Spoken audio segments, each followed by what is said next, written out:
السلام عليكم ورحمة الله وبركاته. الحمد لله الذي بلغنا رمضان. نصلي ونسلم على أشرف الأنبياء والمرسلين وعلى آله وصحبه أجمعين. يا أيها الذين آمنوا اتقوا الله حق تقاته ولا تموتن إلا وأنتم مسلمون.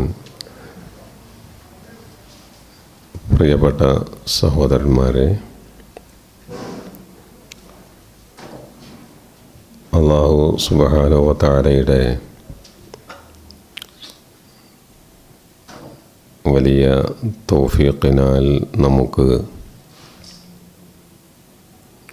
ഈ വിശുദ്ധ റമളാനിലേക്ക് എത്തിച്ചേരാനുള്ള മഹാഭാഗ്യം ലഭിച്ചിരിക്കുകയാണ്.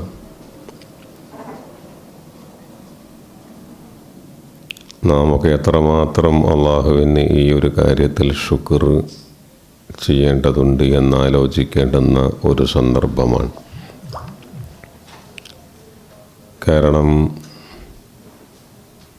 ഈ ഒരു മാസത്തിൽ ജീവിക്കാൻ ആഗ്രഹിച്ച എത്രയോ ആളുകൾ ഈ മാസം വരുന്നതിന് മുമ്പ് ഖബറിലായി പോയിട്ടുണ്ട്. കഴിഞ്ഞ വർഷം നമ്മോടൊപ്പം ഉണ്ടായിരുന്ന നിരവധി ആളുകൾ ഇന്ന് നമ്മോടൊപ്പമില്ല. അവർ മണ്ണിനടിയിലാണ്. അള്ളാഹു അവർക്കെല്ലാം പുറത്തു കൊടുക്കുമാറാവട്ടെ. ഇന്നലെയും ഇന്നുമായി ഒരുപാട് ആളുകൾ നമ്മിൽ നിന്ന് അള്ളാഹുവിലേക്ക് യാത്രയായി. ഇന്ന് പലരും അപകടത്തിൽപ്പെട്ടു, പലരും മരണപ്പെട്ടു പോയി. പലരുടെയും പരിശോധനാ റിപ്പോർട്ട് വന്നപ്പോൾ പലരും ക്യാൻസർ ബാധിതരാണ്. പലരും പലവിധ മാരകമായ രോഗങ്ങൾ പിടിപ്പെട്ടവരായി മാറിയിരിക്കുന്നു. അപ്പോഴാണ് നാം ഇവിടെ ഇങ്ങനെ അൽഹംദുലില്ലാഹ് വളരെ ആരോഗ്യത്തോടെ നോമ്പ് നോറ്റ് തുറക്കാനുള്ള നിമിഷത്തിന് വേണ്ടി കാത്തിരിക്കുമ്പോൾ അല്ലാഹു സുബ്ഹാനഹു വ തആല ചെയ്ത ഈ വലിയ അനുഗ്രഹത്തിന് വലിയ നന്ദിയുള്ളവരായി നാം മാറേണ്ടതുണ്ട്. നബി സല്ലല്ലാഹു അലൈഹി വസല്ലം റമളാൻ ആഗതമാകുന്നതിൻ്റെ തൊട്ട് മുമ്പ് സ്വഹാബത്തിനെ അഭിസംബോധന ചെയ്യും. നിങ്ങൾക്ക് വിശുദ്ധമായ ഒരു മാസം തണൽ വിരിച്ചിരിക്കുകയാണ്. അതിലെ മഹത്വങ്ങളൊക്കെ ഓരോന്നോരോന്നായിട്ട് അവിടുന്ന് പറഞ്ഞിട്ട് പറയും, യാ ബാഗി അൽ ഖൈർ, നന്മ ചെയ്യാൻ ആഗ്രഹിക്കുന്ന ആരെങ്കിലും ഉണ്ടെങ്കിൽ അഖബിൽ, മുന്നോട്ട് വരേണ്ടുന്ന സന്ദർഭമാണിത്. കാരണം നാം ചെയ്യുന്ന ഏതൊരു നന്മക്കും 1 മുതൽ 10 തുടങ്ങി 70, 700 അങ്ങനെ പ്രതിഫലം ലഭിക്കുന്ന നന്മകളാണ് പൊതുവെ ഇസ്ലാമിലുള്ളത്.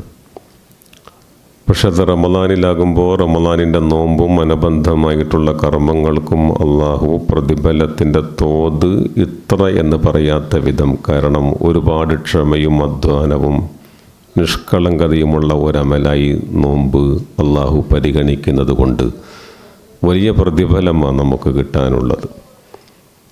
അതുകൊണ്ട് നന്മ ആഗ്രഹിക്കുന്ന ഏതൊരു മനുഷ്യനും അള്ളാഹുവിൻ്റെ റസൂൽ പറയാം, മുന്നിട്ട് വരൂ എന്നാണ്.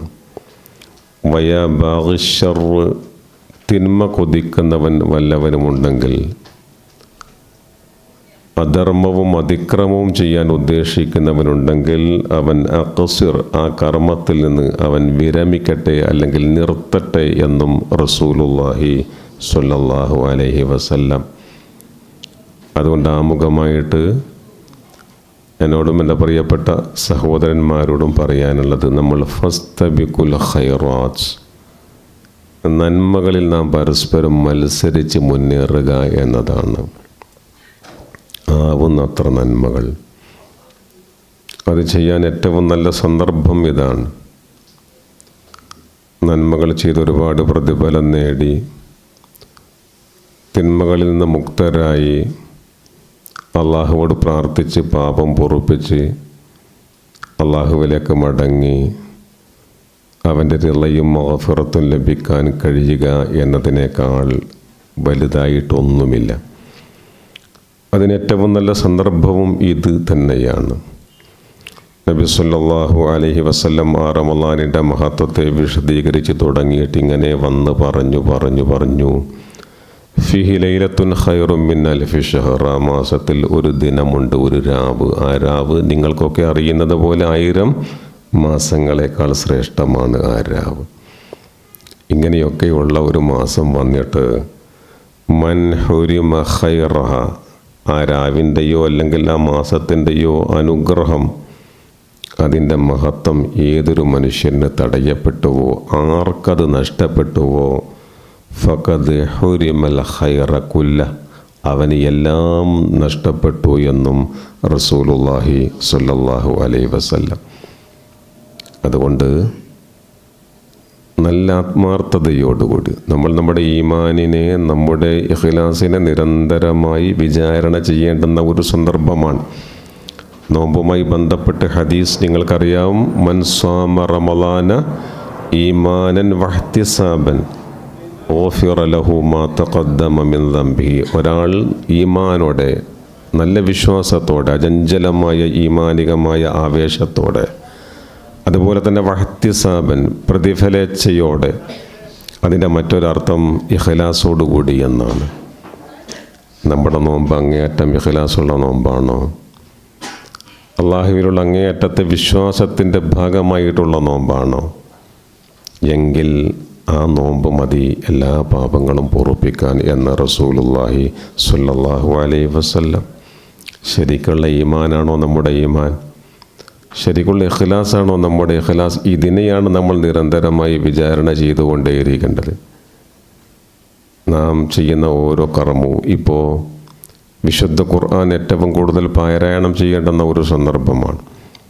ഖുർആൻ പാരായണം എന്നതിലുപരി എന്താണ് ഖുർആൻ മുന്നോട്ട് വെക്കുന്ന ആശയം, ഖുർആൻ എന്താണ് നമ്മോട് സംസാരിക്കുന്നത്? വിശുദ്ധ ഖുർആൻ മനുഷ്യനോടാണ് സംസാരിക്കുന്നത്, ഓരോ വ്യക്തിയോടുമാണ് അത് സംസാരിക്കുന്നത്. അതിലെ ഓരോ വരികൾ പാരായണം ചെയ്യുമ്പോൾ, ഓരോ വാക്ക് നാം വായിക്കുമ്പോൾ അത് മുന്നോട്ട് വെക്കുന്ന നിർദ്ദേശം എന്താണ്, ആശയം എന്താണ്, നമ്മെ ബോധ്യപ്പെടുത്താൻ ആയത്തുകൾ ശ്രമിക്കുന്നത് എന്താണ്, അതുകൂടി പഠിച്ചെടുക്കാനുള്ള ഒരു സന്ദർഭമായിട്ട് നമ്മളിതിനെ കാണണം. ഖുർആൻ അത് ഏറ്റവും പ്രധാനമായ ഒന്നായി നാം കണ്ടേ മതിയാകൂ.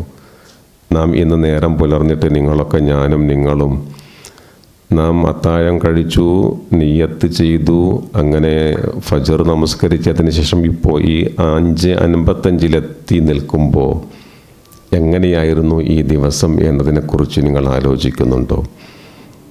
എത്ര വാക്കുകൾ നാം നല്ലത് പറഞ്ഞു, എത്ര വാക്കുകൾ നാം അനാവശ്യം പറഞ്ഞു. നമ്മുടെ കൈവിരലുകൾ എത്രത്തോളം നമ്മുടെ കയ്യിലുള്ള ഈ സ്മാർട്ട് ഫോണിൻ്റെ സ്ക്രീനിലൂടെ ഇങ്ങനെ സ്ക്രോൾ ചെയ്തു പോകാൻ വേണ്ടി നമ്മൾ ഉപയോഗിച്ചു. അതൊക്കെ നമ്മൾ ആലോചിച്ചിട്ടുണ്ടോ? എൻ്റെ പ്രിയപ്പെട്ട സഹോദരന്മാരോട് പറയാനുള്ളത്, ഈ ഒരു മാസവും ഈ നിമിഷവും ഈ മണിക്കൂറുകളൊക്കെ പോയി കഴിഞ്ഞാൽ ഒരിക്കലും തിരിച്ചു വരില്ല. നമുക്ക് ചെയ്യാൻ കഴിയുന്നതിൻ്റെ മാക്സിമം ചെയ്ത് അള്ളാഹുവിലേക്ക് അടുക്കാനുള്ള ഒരു വലിയ സന്ദർഭമാണിത്. നമ്മൾ നോമ്പുകാരാണ്, ഫാസ്റ്റിങ്ങിലാണ് നമ്മൾ. ആ സന്ദർഭത്തിൽ തന്നെ എനിക്ക് എന്നോടും നിങ്ങളോടും പറയാനുള്ളത്, ഈ ഒരു ഫാസ്റ്റിങ്ങിനോടൊപ്പം തന്നെ നമുക്ക് നിർബന്ധമായി വേണ്ട ഒന്നാണ് ഡിജിറ്റൽ ഫാസ്റ്റിംഗ് എന്ന് പറയുന്ന ഒരു കാര്യം. അതെന്താണെന്നൊരു പക്ഷേ നിങ്ങൾ ചോദിച്ചാൽ ഒന്നുമില്ല, നമ്മൾ ഈ സ്ക്രീൻ ടൈം ഒന്ന് കുറച്ചു കൊണ്ടുവരിക എന്നത് തന്നെയാണ്.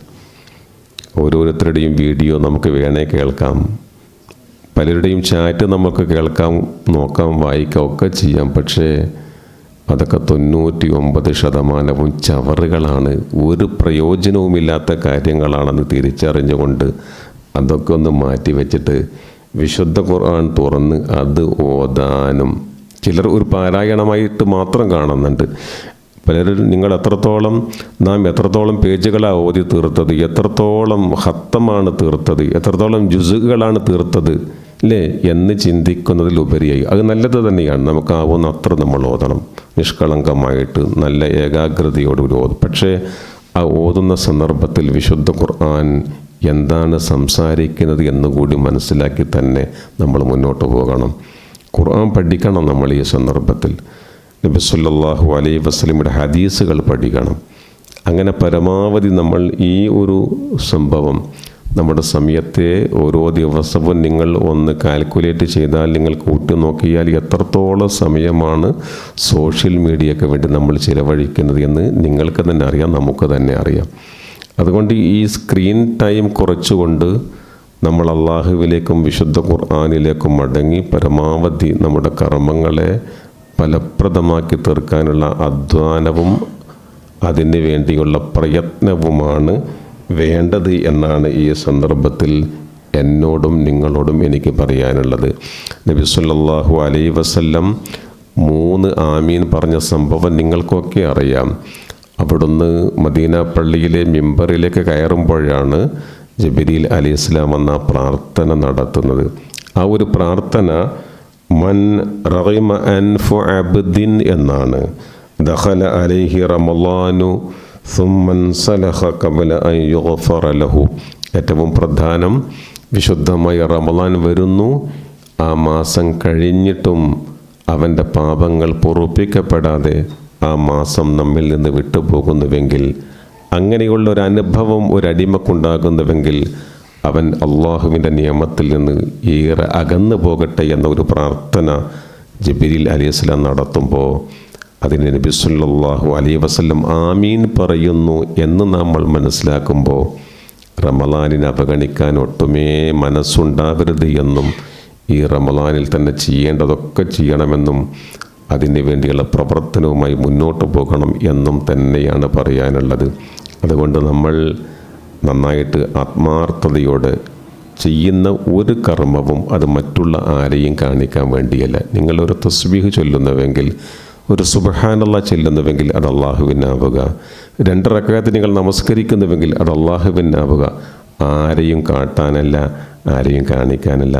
റമളാൻ അങ്ങനെയും ചിലതുണ്ട്. ചിലർ പ്രത്യേകമായ ഒരു ഭക്തി കാണിക്കുന്ന മാസം റമളാൻ. അതുവരെ ഇല്ലാത്ത ചില ശീലങ്ങളും രൂപങ്ങളും ഭാവങ്ങളും കോലങ്ങളും ഒക്കെ ആയിട്ട് ഇറങ്ങുന്ന ചില മനുഷ്യന്മാർ, അതിൻ്റെ ഒന്നും ആവശ്യമില്ല. എൻ്റെ ഇബാദത്ത് എൻ്റെ റബ്ബിന് വേണ്ടി മാത്രമാണ്.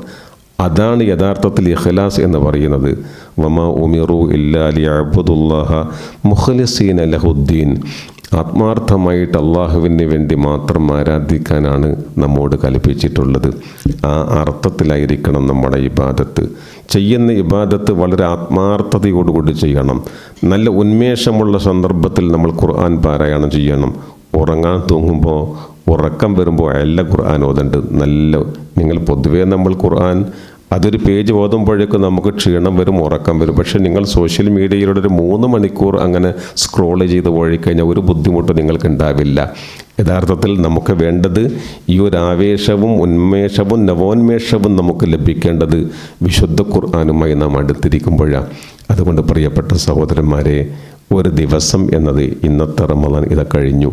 15 മിനിറ്റ് കഴിഞ്ഞാൽ ഇന്നത്തെ ദിവസം കഴിയും. പോകുന്നതൊരിക്കലും തിരിച്ചെടുക്കാൻ കഴിയില്ല. അതുകൊണ്ട് ഈ റമളാനിൽ ജീവിക്കാൻ അള്ളാഹു ഭാഗ്യം തന്നുവെങ്കിൽ അള്ളാഹു ഈ മാസം മുഴുവനും ജീവിക്കാനും മുഴുവൻ നോമ്പുകൾ നിൽക്കാനും നമുക്ക് തൗഫീഖ് നൽകുമാറാവട്ടെ. നാം മനസ്സിലാക്കണം, ഒരു റമളാനിനെ കൂടെ നമുക്ക് പ്രതീക്ഷിക്കാനില്ല.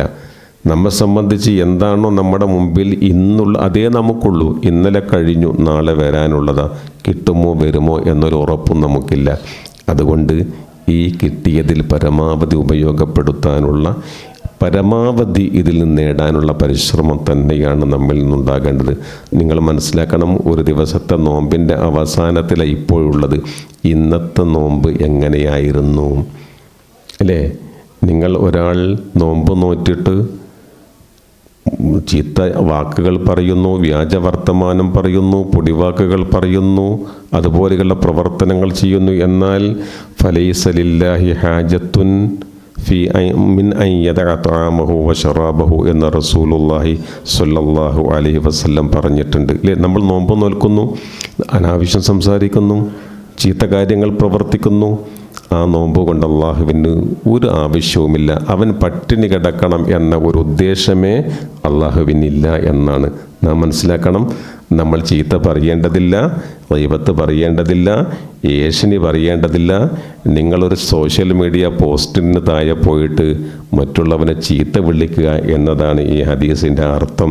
അപവാദകരമായിട്ടുള്ള ഒരു ഒരു പോസ്റ്റ് ഷെയർ ചെയ്യുക എന്നതാണ് ഈ പറഞ്ഞതിൻ്റെ അർത്ഥം. ആ നിലക്ക് നമ്മൾ ഇതിനെ കാണണം. കാരണം ഞാൻ ആരെയും ചീത്ത പറയുന്നില്ലല്ലോ, ഞാൻ കുറ്റപ്പെടുത്തുന്നില്ലല്ലോ, ഞാൻ ഏഷണി പറയാനോ ചീത്ത പറയാനോ പോകും. ഇതാണ് ഏറ്റവും വലിയ, ഈ കാലത്ത് ഇതാണ് ഏറ്റവും വലിയ ചീത്ത, ഇതാണ് ഏറ്റവും വലിയ ഗീബത്ത്, ഇതാണ് ഏറ്റവും വലിയ പരിദൂഷണം, ഇതാണ് ഏറ്റവും വലിയ അപവാദക്രിയ എന്നുകൂടി നമ്മൾ തിരിച്ചറിയുക. അതുകൊണ്ട് ഇതൊക്കെ നേരത്തെ പറഞ്ഞ പോലെ സ്ക്രീൻ ടൈം കുറയ്ക്കുക, ഖുർആനിലേക്ക് മടങ്ങുക, ധാരാളമായി ഖുർആൻ പഠിച്ച് മനസ്സിലാക്കുക, കർമ്മങ്ങൾ ഫലപ്രദമാക്കി തീർക്കുക. അതാണ് ഏറ്റവും പ്രധാനം. നിങ്ങൾ തറാവീഹ് നമസ്കരിക്കുമ്പോൾ ഉന്മേഷത്തോടു കൂടി നമസ്കരിക്കുക. ആത്മാർത്ഥമായിട്ട് നിയ്യത്ത് ചെയ്ത് നാം ഇമാമിൻ്റെ പിന്നിൽ വളരെ ആത്മാർത്ഥമായി നിന്ന് ക്ഷീണമില്ലാതെ ഉറക്കമില്ലാതെ ഇഹ്തിസാബൻ ഈമാനൻ വഹ്തിസാബൻ നമസ്കരിക്കുമ്പോൾ ഈമാൻ പരിശോധിച്ചു കൊണ്ടേയിരിക്കണം, നമ്മുടെ ഇഖ്ലാസിനെ പരിശോധിച്ചു കൊണ്ടേയിരിക്കണം. അങ്ങനെ നമ്മൾ നമസ്കരിക്കുക, ആത്മാർത്ഥമായി പ്രാർത്ഥിക്കുക. നിങ്ങൾ പ്രാർത്ഥിക്കുമ്പോൾ അറബിയിൽ തന്നെ പ്രാർത്ഥിക്കണമെന്നില്ല. നിങ്ങൾ മലയാളി, നമ്മൾ മലയാളികളാണ്, നമ്മുടെ മാതൃഭാഷയിൽ പ്രാർത്ഥിക്കുക. പക്ഷേ തുടക്കത്തിൽ അൽഹംദുലില്ലാ പറയുക, അല്ലാഹുമ്മ സ്വല്ലി അലാ മുഹമ്മദ് വഅലാ ആലി മുഹമ്മദ് പറയുക. എന്നിട്ട് പ്രാർത്ഥിക്കുക. എന്തൊക്കെ നമ്മുടെ മനസ്സിലുള്ളത് നിങ്ങൾ ഓർക്കണം. നാം പലരിൽ നിന്നും മറച്ചു വെച്ച ഒരുപാട് തിന്മകൾ നാം ചെയ്തിട്ടുണ്ട്. ആ തിന്മകൾ നമ്മുടെ ഭാര്യ അറിയില്ല, നമ്മുടെ മക്കൾ അറിയില്ല, നമ്മുടെ സഹോദരങ്ങൾ അറിയില്ല. പലരിൽ നിന്നും മറച്ചു വെച്ച ഒരുപാട് തിന്മകൾ. അറിയേണ്ട കാര്യം ഇതാണ്, നാളെ മഹ്ശറിൽ നാം നിൽക്കുമ്പോൾ നമ്മുടെ തിന്മകളൊക്കെ അവിടെ ഇങ്ങനെ സ്ക്രീനിൽ ഇങ്ങനെ എന്താ ചെയ്യുക, പ്രദർശിപ്പിക്കുക ചെയ്യുക. അത് പ്രവാചകന്മാർ കാണും, സ്വാലിഹീങ്ങൾ കാണും, നമ്മുടെ ഉറ്റമിത്രങ്ങൾ കാണും, ഭാര്യ കാണും, മക്കൾ കാണും. അതുകൊണ്ട് പ്രിയപ്പെട്ടവരെ, ജീവിതത്തിൽ ചെയ്തു പോയി എന്ത് തിന്മയും അത് ഓരോരുത്തരും ചെയ്ത് അവരവർക്കറിയാം. അവരുടെ മനസ്സിൽ അതുണ്ട്. അവർ ചെയ്ത ദുൽമ അവർക്കറിയാം, അതിൻ്റെ കാഠിന്യം അറിയാം, അശ്ലീലം അവർക്കറിയാം. വളരെ തിന്മ ചെയ്തിട്ടുള്ളവർക്ക് ആ തിന്മയുടെ ഗാംഭീര്യം അറിയാം. ഇതൊക്കെ പറയാൻ ഏറ്റവും നല്ല ഒരാൾ, ലജ്ജിക്കാതെ പറയാൻ കഴിയുന്ന ഒരേ ഒരാൾ അള്ളാഹു മാത്രമാണ്. സ്വന്തം മക്കളോട് പറയാത്തത്, ഭാര്യയോട് പറയാത്തത് തുറന്നു പറയാനുള്ള ഒരേ ഒരാൾ അള്ളാഹുവാണ്. അള്ളാഹുവിനത് ഇഷ്ടമാണ്. പടച്ച തമ്പുരാനോട് നിങ്ങൾ ആ കാര്യങ്ങൾ തുറന്ന് പറഞ്ഞ്, ഇന്ന സ്ത്രീയുമായി ഞാൻ ചാറ്റ് ചെയ്തു, ഇന്നവളുമായി ഞാൻ ബന്ധപ്പെട്ടു, ഇന്ന സ്ത്രീയുമായി അവിഹിതത്തിൽ ഏർപ്പെട്ടു, ഇന്നവൻ്റെ സംഖ്യ ഞാൻ മോഷ്ടിച്ചു, ഇന്നവനെ ഞാൻ വഞ്ചിച്ചു. അതൊക്കെ കൊടുക്കണം കേട്ടോ, മനുഷ്യരുമായി ബന്ധപ്പെട്ട് കൊടുക്കണം. എന്നാലും തിന്മകളുണ്ടല്ലോ നാം ജീവിതത്തിൽ ചെയ്തു പോയ, ആരോടും പറഞ്ഞിട്ടില്ലാത്ത, പലരോടും പറയാൻ മടിക്കുന്ന തിന്മകൾ, അതൊക്കെ അള്ളാഹുവിൻ്റെ മുമ്പിൽ തുറന്ന് പറഞ്ഞ് ആ തിന്മകൾ നമ്മുടെ ഏടുകളിൽ നിന്ന് ഡിലീറ്റ് ചെയ്യിക്കാതെ ഈ റമളാൻ കടന്നു പോകരുത് എന്നാണ് ഈ പറയുന്നതിൻ്റെ ചുരുക്കം. അല്ലെങ്കിൽ അവിടെ വല്ലാതെ നമ്മൾ അപമാനിതരായി പോകും ആഖിറത്തിൽ. അതുകൊണ്ട് ഓരോ തിന്മയും എടുത്ത് ചെറിയ ചെറിയ പാപങ്ങൾ, ജീവിതത്തിൽ നാം ചെയ്തു പോകുന്ന ചെറിയ ചെറിയ പാപങ്ങൾ, കുറ്റങ്ങളൊക്കെ അതൊക്കെ ചില നന്മകൾ കൊണ്ട് പൊറുക്കപ്പെട്ടേക്കാം. ഒരുപക്ഷെ നിങ്ങൾ ഒരു മുഹറം 10 നോമ്പ് നോറ്റാൽ നിങ്ങളുടെ ഒരു വർഷത്തെ ചെറുദോഷങ്ങൾ അള്ളാഹ് പുറത്തേക്കും. നിങ്ങൾ ഒരു അറഫ നോമ്പ് നോറ്റാൽ ഒരു പക്ഷേ 2 കൊല്ലത്തെ ചെറുപാപങ്ങൾ അള്ളാഹു പുറത്തേക്കും. പക്ഷേ വലിയ പാപങ്ങൾ, നാം ചെയ്തു പോയ വലിയ പാപങ്ങൾ, അക്ബറുൽ കബായിർ, വലിയ തെറ്റുകൾ, അതൊക്കെ ഓരോന്നോരോന്നും എടുത്ത് അള്ളാഹുവിൻ്റെ മുമ്പിൽ വെച്ച് ഖേദിച്ച് കരഞ്ഞ് കണ്ണീരൊലിപ്പിച്ച് പ്രാർത്ഥിച്ചാൽ മാത്രമേ അള്ളാഹു അത് പൊറുക്കുകയുള്ളൂ. അങ്ങനെ നാം പ്രാർത്ഥിക്കുമ്പോൾ അള്ളാഹുവിന് നമ്മോട് ഭയങ്കരമായ സന്തോഷമാണ്. ആ സന്തോഷം എങ്ങനെയാണെന്ന് നബി സല്ലല്ലാഹു അലൈഹി വസല്ലം പറഞ്ഞു തന്നിട്ടുണ്ട്. മരുഭൂമിയിലെ യാത്രാ മധ്യേ ഏക അവലംബമായിട്ടുള്ള ഒരൊട്ടകം, ആ ഒട്ടകപ്പുറത്ത് അദ്ദേഹത്തിൻ്റെ ഭക്ഷണവും വെള്ളവും ഒക്കെയുള്ളത്. അദ്ദേഹം വിശ്രമിക്കാനിരുന്നപ്പോൾ ആ ഒട്ടകം അപ്രത്യക്ഷമാകുന്നു. അദ്ദേഹം ഞാൻ തകർന്നു പോയല്ലോ, ഞാൻ ഇനി എന്താണ് എനിക്കൊരു വഴി എന്നാലോചിച്ച് അങ്ങേയറ്റത്തെ ദുഃഖത്തിൽ പരവശനായി തളർന്നു കിടക്കുന്ന മനുഷ്യൻ, കാരണം ഒട്ടകത്തെ കാണാനില്ല, അത് പോയിരിക്കുന്നു. അങ്ങേയറ്റ നിദ്രാശയിലിരിക്കുന്ന മനുഷ്യൻ്റെ മുമ്പിൽ വീണ്ടും ആ ഒട്ടകം പ്രത്യക്ഷപ്പെടുമ്പോൾ അതേ വസ്തുക്കളുമായി ആ മനുഷ്യനുണ്ടാകുന്ന സന്തോഷം എത്രയാണ്! അതിനേക്കാൾ സന്തോഷമാണ് അള്ളാഹുവിൻ്റെ മുമ്പിൽ കരഞ്ഞു പ്രാർത്ഥിക്കുന്ന മനുഷ്യനോട് അള്ളാഹുവിന് തോന്നുന്നത് എന്ന് റസൂലുള്ളാഹി സ്വല്ലല്ലാഹു അലൈഹി വസല്ലം പറഞ്ഞു വെക്കുമ്പോൾ, പ്രിയപ്പെട്ടവരെ, നമ്മൾ നിരന്തരമായി പ്രാർത്ഥിക്കുക, എല്ലാം അള്ളാഹുവിൻ്റെ മുമ്പിൽ സമർപ്പിക്കുക, ആത്മാർത്ഥമായിട്ട് കാര്യങ്ങൾ ചെയ്യുക, തൗബ നന്നായിട്ട് ചെയ്യുക. അള്ളാഹു ഗഫൂറാണ്, ഹലീമുമാണ്. ഗഫൂർ എന്ന് പറഞ്ഞാൽ എല്ലാം പൊറുക്കുന്നവൻ എന്നാണ്. ഹലീം എന്ന വാക്കിൻ്റെ അർത്ഥം അള്ളാഹു സഹനശീലൻ ആണ് എന്നാണ്. എന്ന് പറഞ്ഞാൽ നമ്മുടെ ഹൃദയത്തിനുള്ള കാപട്യം അള്ളാഹുവിന് അറിയാം. എന്നിട്ടും അള്ളാഹു വീണ്ടും വീണ്ടും വീണ്ടും വീണ്ടും നമുക്ക് സമയം തരിക, സന്ദർഭം തരിക, എന്നിട്ടെങ്കിലും നമ്മൾ മാറിയാലോ എന്ന്. അങ്ങനെ മാറുമ്പോൾ ആ മാറ്റത്തിന് അള്ളാഹു ആ മാറ്റത്തെ സ്വീകരിക്കുകയും നമുക്ക് പുറത്തു തരികയും ചെയ്യും. അതുകൊണ്ട് മഗ്ഫിറത്തിന് വേണ്ടി, തൗബയ്ക്ക് വേണ്ടി, നന്നാവാൻ വേണ്ടി മാനസികമായ മാറ്റമാണ് നമുക്ക് വേണ്ടത്, ഹൃദയത്തിലെ മാറ്റമാണ് നമുക്ക് വേണ്ടത്. ആ മാറ്റം മാത്രമാണ് പരലോകത്ത് നമ്മെ രക്ഷപ്പെടുത്തൂ. അള്ളാഹു തആല നമ്മയൊക്കെ അനുഗ്രഹിക്കുമാറാവട്ടെ. ഇൻഷാ അള്ളാഹ് നമ്മൾ നോമ്പ് തുറന്നാൽ നിങ്ങളൊക്കെ പ്രാർത്ഥിക്കേണ്ടുന്ന ഒരു പ്രാർത്ഥനയുണ്ട്. അത് നമുക്കൊക്കെ അറിയാവുന്നതാണ്, എങ്കിലും ഒന്നുകൂടി പറയാണ്. ദഹബല്ലമഉ എന്ന് പറഞ്ഞാൽ എല്ലാവരും ദഹബല്ലമഉ വബതല്ലത്തിൽ ഉറൂഖു വസബത്തൽ അജ്റു ഇൻഷാ അള്ളാഹ്. ഒന്നുകൂടി ദഹബല്ലമഉ അല്ലേ, നമ്മൾ ഈത്തപ്പഴം വായിലിട്ട് വെള്ളം കുടിച്ചാൽ നമ്മൾ പറയാണ് ദഹബല്ലമഉ, എൻ്റെ ദാഹം തീർന്നു, ദാഹം പോയി, ദാഹം മാറി. പിന്നെയോ വബത്തല്ലത്തിൽ ഉറൂഖ്, ആ വെള്ളം അകത്തായപ്പോൾ അത് നമ്മുടെ നാഡി ഞരമ്പുകളെയൊക്കെ നനച്ചു, ആകെ ഒരാശ്വാസം നമുക്ക് വന്നു. വസബത്തൽ അജ്റു ഇൻഷാ അള്ളാഹ്. ഇനി ഒന്നേ ഉള്ളൂ, അള്ളാഹു ഉദ്ദേശിച്ചാൽ പ്രതിഫലവും ഉറപ്പായി. അൽഹംദുലില്ലാ എന്ന് പറയാൻ മറന്നു പോകരുത്. അള്ളാഹു നമ്മുടെ ഇന്നത്തെ നോമ്പ് സ്വീകരിക്കുമാറാവട്ടെ. ഇനിയും ആവേശത്തോടെ നല്ല ആഫിയത്തോടുകൂടി ഈ മാസത്തെ മുഴുവൻ നോമ്പുകളും നോൽക്കാനുള്ള തൗഫീഖ് അള്ളാഹു നമുക്കെല്ലാവർക്കും നൽകി അനുഗ്രഹിക്കുമാറാവട്ടെ. നമ്മിലും നമ്മുമായി ബന്ധപ്പെട്ട എല്ലാവരിലുമുള്ള എല്ലാ അസുഖങ്ങൾ അള്ളാഹു ഷിഫയാക്കി ആഫിയത്തും ആരോഗ്യവും അള്ളാഹു എല്ലാവർക്കും പ്രദാനം ചെയ്യുമാറാവട്ടെ. അള്ളാഹുവെ, ഗുരുതരമായ ക്യാൻസർ പോലെയുള്ള മഹാരോഗങ്ങളിൽ ഞങ്ങളുമായി ബന്ധപ്പെട്ട എല്ലാവരെയും നീ കാത്ത് രക്ഷിക്കണമേ റഹ്മാനെ. താങ്ങാൻ കഴിയുന്നതിലപ്പുറത്തുള്ള ഒരു പരീക്ഷണവും നൽകി ഞങ്ങളെ നീ പരീക്ഷിക്കല്ലേ റഹ്മാനെ. ലോകത്തെവിടെയും പീഡിപ്പിക്കപ്പെടുന്ന ഈ സമൂഹത്തിന് രക്ഷയും സമാധാനവും സ്വാതന്ത്ര്യവും നൽകി നീ അനുഗ്രഹിക്കണമേ അല്ലാ. നിങ്ങളെപ്പോലെയുള്ള എത്രയോ ചെറുപ്പക്കാർ ജയിലുകളിൽ അവരുടെ ജീവിതം ഹോമിക്കപ്പെടുകയാ വർഷങ്ങളായി. എല്ലാവർക്കും നീ മോചനവും സമാധാനവും നൽകണമേ റഹ്മാനെ. റബ്ബന ആതിന ഫിദ്ദുനിയ ഹസന വഫിൽ ആഖിറതി ഹസന വഖിന അദാബന്നാർ. വസല്ലല്ലാഹു അലാ മുഹമ്മദ് വആലിഹി വസല്ലം. സുബ്ഹാനകല്ലാഹുമ്മ വബിഹംദിക അഷ്ഹദു അൻ ലാ ഇലാഹ ഇല്ലാ അൻത അസ്തഗ്ഫിറുക വഅതൂബു ഇലൈക്. അസ്സലാമു അലൈക്കും വറഹ്മത്തുള്ളാഹി.